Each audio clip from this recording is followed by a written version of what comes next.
Good morning students. हम पढ़ रहे थे संस्कृत का द्वितीय अध्याय संज्ञेय शक्ति। कल हमने पढ़ा था कि घमंडी कबूतर की बात सुनकर सारे कबूतर अपने राजा चित्रग्रीव की आज्ञा का अनादर करके जहाँ चावल के दाने बिखरे हुए थे वहाँ आकर बैठ जाते हैं। इसके बाद सभी जाल में बन जाते हैं। तब सभी कबूतर उस घमंडी कबूतर का तिरस्कार करने लगते हैं। उसका तिरस्कार सुनकर चित्रग्रीव उनको बोलता है कि इस समय धैर्य का सहारा लेना चाहिए और इस मुसीबत से कैसे बचा जाए इसके निवारण का उपाय सोचना चाहिए।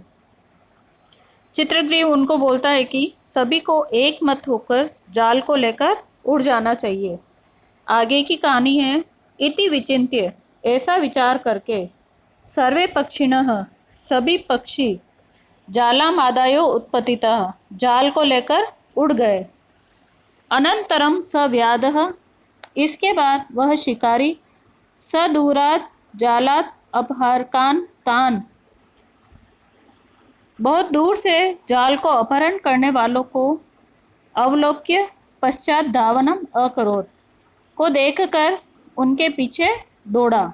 यानी कि इसके बाद वह शिकारी बहुत दूर से जाल को अपहरण करने वाले को देखकर उनके पीछे दौड़ा, यानी कि वह शिकारी उन कबूतरों के पीछे दौड़ा। ततस्तेषु चक्षुर विषयातिक्रांतेषु, तब उन पक्षियों के आँखों से ओझल हो जाने पर सव्याधो निवृत्तः, वह शिकारी वापस लौट आया। यानी कि जब पक्षी उस शिकारी की आँखों से ओझल हो गए, जब उस शिकारी को वो पक्षी नहीं दिखाई दे रहे थे, तब वह शिकारी वापस लौट आया।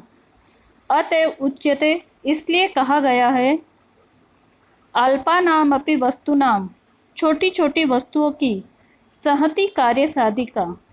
सहति यानी एकता, एकता कार्य को साधने वाली होती है।